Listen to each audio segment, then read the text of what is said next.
and welcome to VAJ Home Bakers. இன்னைக்கு வீடியோல நான் ரீசெண்டா ஒரு Raffaello புட்டிங்கோட ஃபர்ஸ்ட் நான் கண்டக்ட் பண்ணியிருந்தேன். ஸோ அந்த டே எப்படி இருந்துச்சு அப்படிங்கிற எக்ஸ்பீரியன்ஸ் நான் உங்க கூட ஷேர் பண்ணிக்க போறேன். அது மட்டும் இல்ல Raffaello புட்டிங்கோட ரெசிபியும் நீங்க கேட்டிருந்தீங்க. நான் அதை இந்த வீடியோல இன்க்ளூட் பண்ணியிருக்கேன். ஸோ வீடியோ மறக்காம லைக் பண்ணுங்க, கமெண்ட் பண்ணுங்க.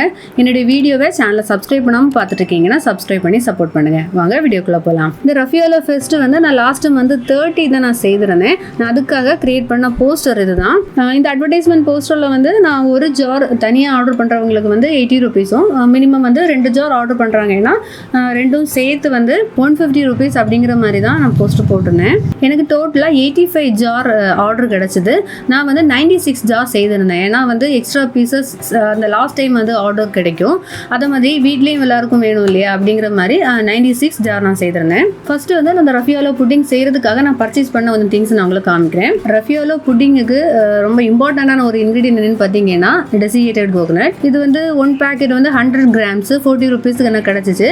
இந்த 100 கிராம்ஸ் டெசிகேட்டட் கோகனட் பார்த்தீங்கன்னா 1.5 கப் அளவுக்கு நமக்கு வரும். அப்புறமா இந்த Raffaello ஸ்வீட் செய்யறதுக்கு அதுக்கு உள்ள வைக்கிறதுக்காக நான் பாதாம் வாங்கிட்டேன். அப்புறமா பார்த்தீங்கன்னா சைனா கிராஸ், இது வந்து 10 கிராம் பேக்கெட்ல தனியாகவும் இருக்கு, 25 கிராம்ஸ் அப்படி ஒரு 2 டைப் பேக்கெட்ல நான் வாங்கிட்டேன். அப்புறமா பார்த்தீங்கன்னா 200 கிராம்ஸுக்கு மில்க் பவுடர், அப்புறமா ஒரு சின்ன பேக்கெட் வந்து ஃப்ரெஷ் க்ரீம் வாங்கினேன். நான் உங்களுக்கு அது ரெசிபி செய்யும் போது நான் எப்படின்னு சொல்கிறேன். அப்புறமா மில்க் மேடு 14 இது பத்தலை, நான் அப்புறமா ஒரு 2-3 பாட்டில்ஸ் வந்து எக்ஸ்ட்ராவாக நான் வாங்கினேன். Raffaello புட்டிங் ஃபில் பண்ணுறதுக்கு 250 ml கெப்பாசிட்டி உள்ள இந்த மாதிரியான பிளாஸ்டிக் கப்ஸ் நான் வாங்கிக்கிட்டேன்.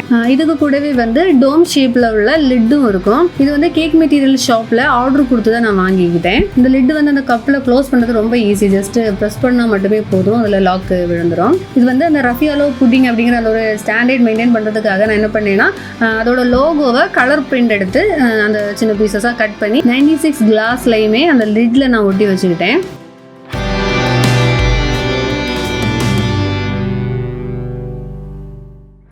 இந்த Raffaello புட்டிங்கோட ஒவ்வொரு கப்லையுமே Raffaello கேண்டியுமே நான் வைக்கணும்னு நினச்சேன். ஆக்சுவலி நம்ம நார்மலாக Raffaello கேண்டி வாங்குறதா இருந்தால் ஒரு ஸ்வீட் மட்டுமே 30 ரூபீஸ் ஆகும். ஸோ வந்து அதை ஹோம்மேடாகவே கொஞ்சம் சிம்பிளாக ரெடி பண்ணி வைக்கலாம் அப்படிங்கிற மாதிரி நினச்சேன். இதுக்கு ஃபஸ்ட்டு வந்து டெசிகேட்டட் கோகோனட் எடுத்துக்கணும். ஸோ இதுக்கு வந்து மெஷர்மெண்ட் அப்படியெல்லாம் ஒன்றும் கிடையாது. இதுக்கு கூடவே மில்க் மேடும் சேர்த்து நல்லா மிக்ஸ் பண்ணி எடுத்துக்கணும். அதாவது நல்ல அந்த உருண்டை பிடிக்கிற அந்த பதத்துக்கு எவ்வளவு தேவையோ அந்த அளவுக்கு மில்க் மேடு சேர்த்து எடுத்துக்கணும். இதில் வந்து கொஞ்சம் ஸ்வீட்னஸ் கம்மியாக இருக்கிறது மாதிரி ஃபீல் ஆச்சுன்னா கொஞ்சம் ஐசிங் சுகர் கூட சேர்த்துக்கலாம். ஐசிங் சுகரோட ரெசிபி வீடியோ ஆல்ரெடி நான் அப்லோட் பண்ணியிருக்கேன், லிங்க் டிஸ்கிரிப்ஷனில் கொடுக்குறேன், பார்க்காதவங்க பாருங்கள். பொதுவாக இந்த Raffaello கேண்டிக்கு உள்ளால ஹேசல்நட் வச்சுருப்பாங்க. பட் ஹேசல்நட் வந்து ரொம்ப எக்ஸ்பென்சிவ். நம்ம வேற ஒரு ஃபெஸ்ட் ஆஃபர்லையா நம்ம கொடுக்கும்போது அந்த அளவு எக்ஸ்பென்சிவெல்லாம் நமக்கு வச்சு கொடுத்தா ப்ராஃபிட்டபிளாக இருக்காது. அதனால தான் ஒவ்வொரு கேண்டிக்கு உள்ளாலையும் ஒவ்வொரு பாதாம் வச்சு எடுத்துக்கிட்டேன். நான் ஏற்கனவே சொன்னது மாதிரி இதுக்கு மெஷர்மெண்ட் அப்படியெல்லாம் கிடையாது. இப்போ 96 Raffaello கேண்டிக்கு வந்து இவ்வளவு டெசிகேட்டட் கோகனட்டு, இவ்வளவு மில்க் மேட் அப்படிங்கிற மாதிரியெல்லாம் சொல்ல முடியாது. டோட்டலாக இப்போ 96 கேண்டி வேணும், அதுக்கு தேவைக்கு உள்ளதை நான் எடுத்துக்கிட்டேன்.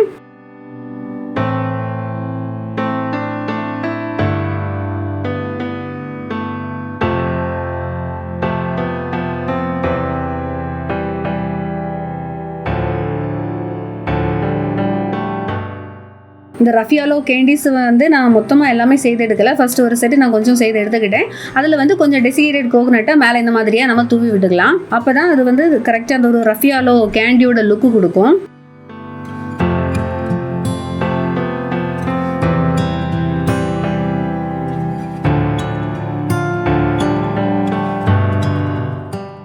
இனி வந்து Raffaello புட்டிங் செய்ய ஸ்டார்ட் பண்ணலாம். 3 கப்ஸ் விப்பிங் க்ரீம் எடுத்துக்கலாம். அதில் வந்து ஐசிங் சுகர் சேர்த்துக்கலாம். ஐசிங் சுகர் வந்து இதில் கொஞ்சம் அதிகமாக இருந்தாலும் பிரச்சனை இல்லை, ஏன்னா நமக்கு க்ரீம் ஸ்டிஃப் அதெல்லாம் வேணும் அப்படிங்கிற மாதிரியெல்லாம் கிடையாது.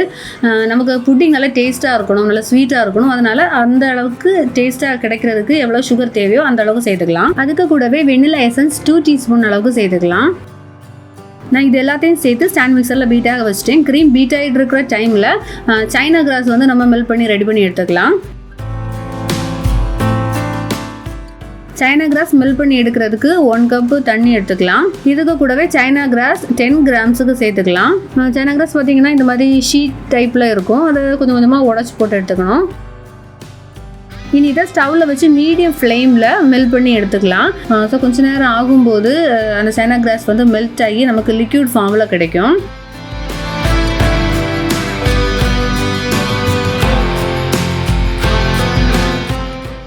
வந்து கம்ப்ளீட்டாக நமக்கு மெல்ட் ஆகுறது ஒரு 5 to 10 minutes எல்லாம் எடுக்கும். அப்போ அதுக்கு முன்னாலே நம்ம வந்து ஸ்டாண்ட் மிக்சரில் பீட் பண்ண போடுறது வந்து பீட் ஆகி கிடச்சிரும். அந்த க்ரீமை வந்து அப்படியே பவுலோடய ஃப்ரிட்ஜில் எடுத்து ஸ்டோர் பண்ணிவிட்டு பேலன்ஸ் இதை மெல்ட் பண்ணுற வேலையை பார்த்துக்கலாம். ஸோ இந்த சைனா கிராஸ் கம்ப்ளீட்டாக மெல்ட் ஆனதுமே ஸ்டவ் ஆஃப் பண்ணிவிட்டு கூலாக வச்சிடலாம். ஸோ இனிமே தான் என்ன பண்ணோம்னா கூலாக வைக்கும்போது நம்ம வந்து ஸ்டாப் பண்ணவே கூடாது. கண்டினியூஸாக நம்ம மிக்ஸ் பண்ணிகிட்டே இருக்கணும். ஏன்னா ஸ்டாப் பண்ணுற டைமில் என்ன ஆகும்னா அது மறுபடியும் செட் ஆக ஆரம்பிச்சிடும். இப்போ ஏற்கனவே சொன்னது மாதிரி க்ரீம் பீட் பண்ணுறது அங்கே ஒரு ப்ராசஸ் போயிட்டுருக்கு. அதனால் கண்டிப்பாக இன்னொரு ஆளோட ஹெல்ப் தேவைப்படும். ஏன்னா ஒரு ஆள் கண்டினியூஸாக அதை மிக்ஸ் பண்ணிகிட்டே இருக்கணும் கூல் ஆகிறது வரைக்கும். ஏன்னா ரொம்ப கூல் ஆயிடுச்சுனாலும் நம்ம என்ன தான் மிக்ஸ் பண்ணாலுமே அது கட்டி பிடிச்சிடும். ஸோ அந்த ஒரு மீடியம் ஹீட் நம்ம டச் பண்ணி பார்க்கும்போது பொறுக்கிற அளவுக்குள்ள ஹீட்டு வந்ததும் இதை நம்ம விப்டு க்ரீமில் சேர்த்துக்கலாம்.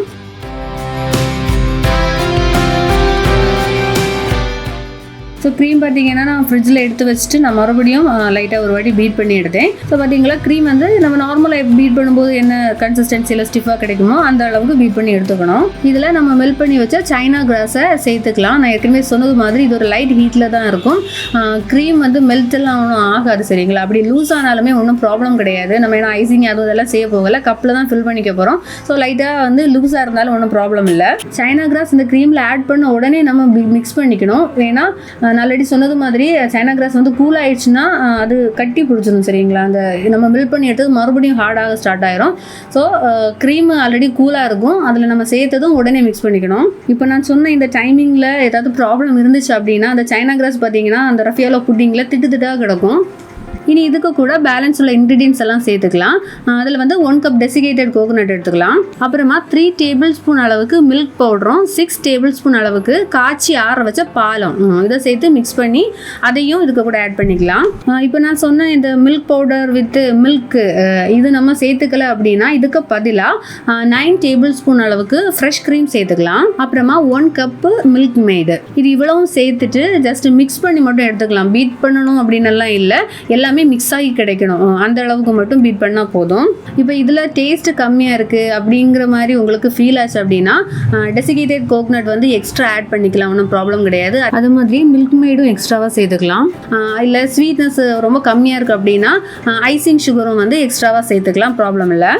இது எல்லாம் சேர்த்து மிக்ஸ் பண்ணி எடுக்கும்போது பார்த்தீங்கன்னா இந்த மாதிரி லூஸாக இருக்கிறது மாதிரி தான் இருக்கும். ஆனால் நம்ம இதை கப்பில் ஃபில் பண்ணி ஃப்ரிட்ஜில் செட் பண்ணி நெக்ஸ்ட் டே எடுத்து சாப்பிடும்போது பார்த்தீங்கன்னா நம்ம ஐஸ்கிரீம் சாப்பிடும் தெரியுமா, அந்த ஒரு கன்சிஸ்டன்சியில் இது சேஞ்ச் ஆகி நல்லா செட் ஆகிருக்கும். இதை வந்து நான் பைப்பிங் பேக்கில் எடுத்து தான் அந்த கிளாஸஸில் வந்து ஃபில் பண்ணேன். ஏன்னா நம்ம நார்மலாக எடுத்து வைக்கலாம் முடியாது, இந்த மாதிரி தான் ஃபில் பண்ண முடியும். இப்போ நான் சொன்ன இந்த மெஷர்மெண்ட்ஸ் இருக்குது பார்த்தீங்களா, இது வந்து டோட்டலாக 12 கப்ஸுக்கு வந்து நம்ம ஃபில் பண்ணிக்கலாம். நான் ஏற்கனவே சொன்னது போல் லாஸ்ட் மந்த் 30 தான் நான் இந்த ஃபர்ஸ்ட் வந்து கண்டக்ட் பண்ணியிருந்தேன். ஸோ அந்த போஸ்ட்லேயே நான் கொடுத்துருந்தேன் 27th ஆர்டர் எடுக்கிறத நான் ஸ்டாப் பண்ணிக்கிட்டேன். ஸோ எவ்வளோ கப்பு ஆர்டர் கிடச்சிருக்கு, அப்போ எவ்வளோ தேவைப்படும், இன்க்ரீடியன்ஸ் எல்லாம் எவ்வளோ வாங்கணும் அப்படிங்கிற மாதிரி கேல்குலேட் பண்ணி 28th நான் எல்லாமே பர்ச்சேஸ் பண்ணி திங்ஸ் எல்லாம் வச்சுக்கிட்டேன். அப்புறமா 29th தான் நான் இது ஃபுல்லாகவே 96 கப்பு ரஃபியாலோ புட்டிங் வந்து ஃபுல்லாகவே நான் செய்து எடுத்தேன். இதை நைட்டு ஃபுல்லாகவே ஃப்ரிட்ஜில் 1 day ஸ்டோர் பண்ணதுக்கு அப்புறமா நெக்ஸ்ட் டே அதாவது 30 மார்னிங் தான் ஆர்டர் பொறுத்து ஒவ்வொன்றா வந்து டெலிவரி கொடுக்க ஆரம்பித்தேன். 12 கப்ஸ் ஃபுல்லாகவே அந்த ரஃபியாலோ புட்டிங் வந்து ஃபில் பண்ணதுக்கு அப்புறமா அதுக்கு மேலே நம்ம ஃபர்ஸ்டே ரெடி பண்ணி வச்சுருந்த அந்த ரஃபியாலோ கேண்டீஸ் இருக்குது பார்த்தீங்களா, அதை எல்லாத்துலேயுமே ஒவ்வொன்று எடுத்து வச்சுக்கலாம். அதுக்கு கூடவே ஒவ்வொரு பாதாமும் எடுத்து வச்சுக்கிட்டேன். இது வந்து கம்பல்சரியெல்லாம் ஒன்றும் கிடையாது, பார்க்குறதுக்கு கொஞ்சம் நல்லா அழகாக இருக்கும்ல, ஜஸ்ட் ஒரு டெக்கரேஷன் பர்பஸ் அந்த மாதிரி தான் நான் இது வச்சுக்கிட்டேன். எல்லா கப்லேயுமே பாதாம் வச்சதுக்கு அப்புறமா ஒவ்வொன்றா எடுத்து க்ளோஸ் பண்ணி வச்சிடலாம்.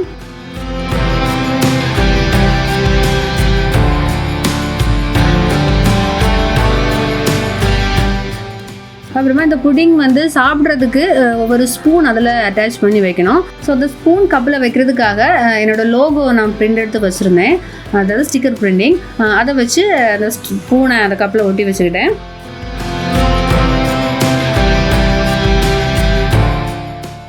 இது வந்து 2 செட்டு ரஃபியாலோ புட்டிங் ஃபுல்லாகவே முடிச்சிட்டேன். அது ஜஸ்ட்டு காமிச்சது தான். இப்போ உங்களுக்கு ஒரு டவுட்டு வரலாம், ஏன்னா நீங்கள் கமெண்ட்ஸில் கேட்பீங்க ஸ்டாண்ட் மிக்சரில் மட்டும் தான் செய்ய முடியுமா, ஹேண்ட் பீட்டில் பண்ண முடியாதா அப்படிங்கிறது. நான் செய்துட்டு இருக்கும்போதே ரொம்ப நேரம் கரண்ட் இல்லாமல் இருந்துச்சு. நான் ஹேண்ட் மிக்சரில் தான் வந்து 2 செட்டு நான் செய்து எடுத்துக்கிட்டேன். டோட்டலாக பார்த்தீங்கன்னா அந்த ஒரு செட்டு மெஷர்மெண்ட்டில் வந்து 12 கிளாஸஸ் தான் ஃபில் பண்ண முடியும். அப்படி நான் டோட்டலாக வந்து 8 செட்டு வந்து நான் செய்து எடுத்தேன். அதில் வந்து 2 நான் ஏற்கனவே சொன்னது மாதிரி ஹேண்ட் மிக்சரில் தான் பண்ணேன். பேலன்ஸ் 6 வந்து ஸ்டாண்ட் மிக்சரில் பண்ணேன். அப்புறமா அந்த ஃப்ரெஷ் க்ரீம் உங்களுக்கு காமிச்சேன் பார்த்தீங்களா, அது ஜஸ்ட் அது ஒரு செட்டில் வந்து நான் ஃப்ரெஷ் க்ரீம் தான் சேர்த்துக்கிட்டேன். உங்களுக்கு அதுவும் சேர்க்கலாம் அப்படின்னு காமிக்கிறதுக்காக தான் இது ஒன்று யூஸ் பண்ணது. ஸோ எல்லாமே செய்து முடிச்சதுக்கப்புறமா அந்த 96 கப்ஸையுமே ஃப்ரிட்ஜில் நான் ஸ்டோர் பண்ணேன். இந்த மாதிரி ஆஃபர்லலாம் சேல் போடுறது வந்து ப்ராஃபிட் எதிர்பார்த்தெல்லாம் கிடையாது. ஒரு புது ஃப்ளேவர் வந்து நிறைய பேரை டேஸ்ட் பண்ண வைக்கிறதுக்காக தான். பொதுவாக ரஃபியாலோ அப்படின்னாலே கொஞ்சம் எக்ஸ்பென்சிவான டிசர்ட்டு.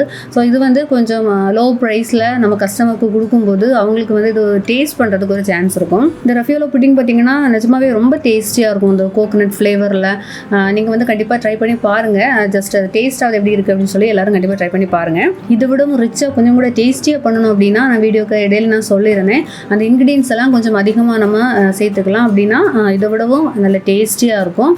அதே மாதிரியே நீங்கள் சேல் பண்ணும்போது கொஞ்சம் ப்ரைஸும் அதிகமாக சேல் பண்ணிக்கலாம். இப்போ நான் சொல்லியிருந்த ரெசிபியில் வந்து 12 கப்ஸ் வந்து செய்யலாம். ஸோ உங்களுக்கு வந்து இதை விடவும் கம்மியாக பண்ணணும் அப்படின்னா நான் கொடுத்த மெஷர்மெண்ட்டில் நீங்கள் கால்குலேட் பண்ணி எடுத்துக்கோங்க. ஸோ நான் இந்த வீடியோவில் சொன்னதை தவிர வேறு ஏதாவது டவுட்ஸ் இருந்துச்சுன்னா கமெண்ட்ஸில் கேளுங்க, ரிப்ளை பண்ணுறேன்.